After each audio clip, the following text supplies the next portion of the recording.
Buenas tardes. Hoy les hablaré respecto al uso responsable y ético de encuestas y datos estadísticos en problemas actuales.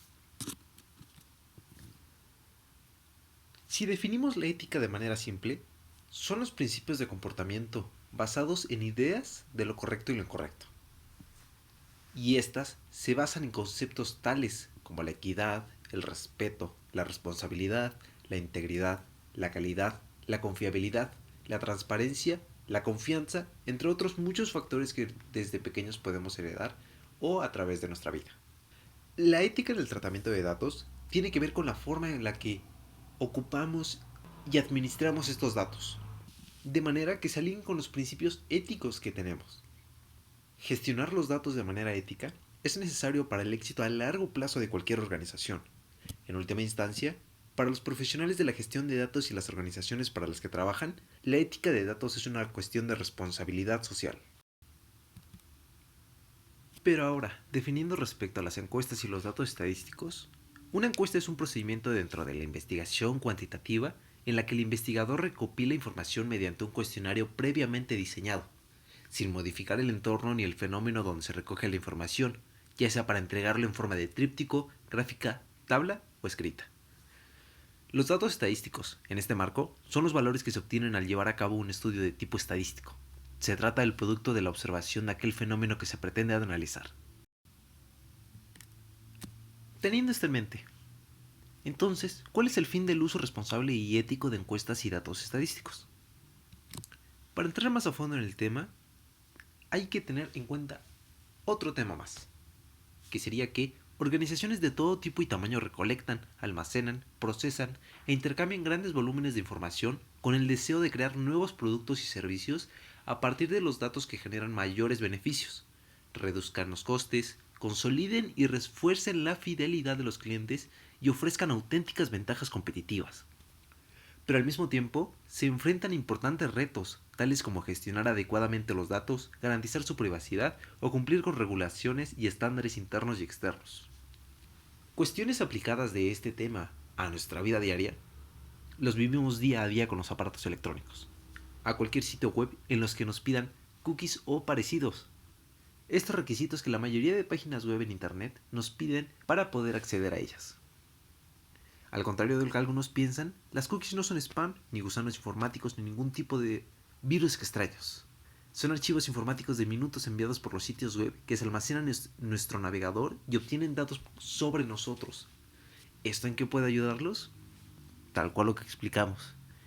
Estos les ayudan a las grandes empresas o pequeñas empresas para crear nuevos productos y servicios a partir de los datos que generen mayores beneficios.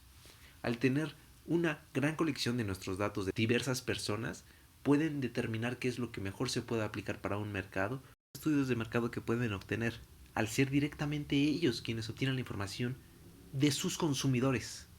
Pero bueno, hablando de cookies, y más en estos ámbitos informáticos, hay que especificar, porque hay distintos tipos de cookies según su finalidad. Los de técnicas, que controlan el tráfico, identifican sesiones, almacenan contenidos. Otros que son de personalización, de idioma, tipo de navegador, configuración regional, de análisis. Estos siguen el comportamiento de los usuarios para medir actividad del sitio. Publicitarias, que permiten la gestión de espacios publicitarios que el editor incluyó en web. Y de publicidad comportamental, donde crean un perfil específico del usuario y en base a este hacen un seguimiento para recomendarle y vender productos que se puedan llegar a adaptar a sus necesidades. Además de esos distintos tipos, usualmente estas cookies lo que recolectan son direcciones y contraseñas de correo electrónico, esto dependiendo de cuáles se acepten, dirección IP, el sistema operativo de nuestra computadora, el navegador desde el que ingresamos y páginas que hemos visitado anteriormente o con qué regularidad visitamos sus páginas. Pero bueno, dejando de lado las cookies, esto manteniéndolo y teniendo la idea como una causa, pasamos a una consecuencia. Que en el ámbito regulatorio es obvio que son necesarias nuevas reglas del juego. En este contexto, en enero de 2012, la Comisión Europea presentó una reforma integral de las normas de protección de datos con el objetivo principal de incrementar el control de los ciudadanos sobre sus datos. Esta reforma se materializó en el Reglamento General de Protección de Datos. La transparencia en el uso de los datos personales es ahora un requerimiento legal, pero por otra parte, constituye la oportunidad perfecta para la creación de confianza entre clientes y vendedores, y por tanto da un valor añadido para estos.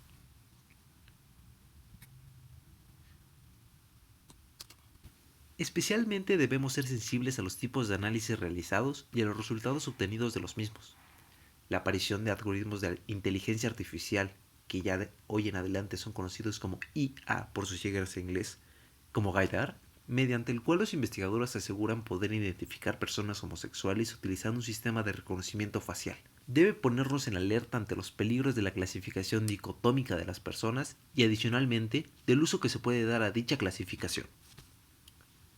Uno de los problemas al que se enfrentan los profesionistas dedicados a la gestión y explotación de los datos, sin entrar en las múltiples categorías existentes, es aquellos análisis de datos que explican o crean y que sin duda pueden llegar a ser muy beneficiosos para una organización, a veces no lo son tanto para las personas.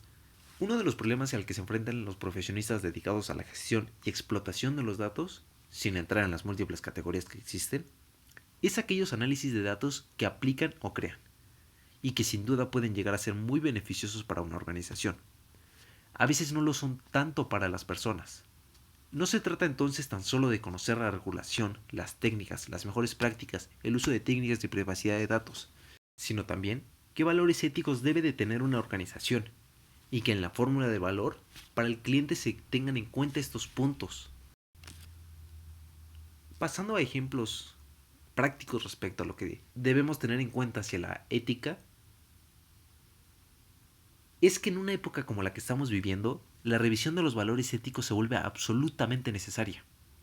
De este modo, se trata de erradicar desde el principio cualquier atisbo de comportamiento inmoral, como ocurrió en marzo de 2016 con Tay, un chatbot creado por Microsoft para hablar por Twitter con jóvenes de entre 18 y 24 años, que tuvo que ser retirado porque aprendió a escribir mensajes racistas. La pregunta que surge es, además de pedir transparencia a los fabricantes de este tipo de algoritmos en sus desarrollos, ¿qué más es necesario para garantizar el comportamiento ético de una inteligencia artificial? Algunas de las respuestas a esta pregunta son competencia de la roboética, una disciplina cuyo origen se remonta al cuento Círculo Vicioso, publicado en 1942 en el libro Yo Robot de Isaac Asimov. Uno de los objetivos de esta rama de la ética es afianzar que el diseño de este tipo de máquinas garantiza la seguridad de todos los humanos. No solo es muy necesaria una regulación, sino que además debe existir un esfuerzo de estandarización de los procesos de diseño y evaluación de los sistemas inteligentes autónomos, es decir, de las máquinas capaces de tomar por sí mismas decisiones racionales. En ese sentido, ya existen iniciativas en el Parlamento Europeo para estudiar la legislación pertinente que regule el uso apropiado de la inteligencia artificial.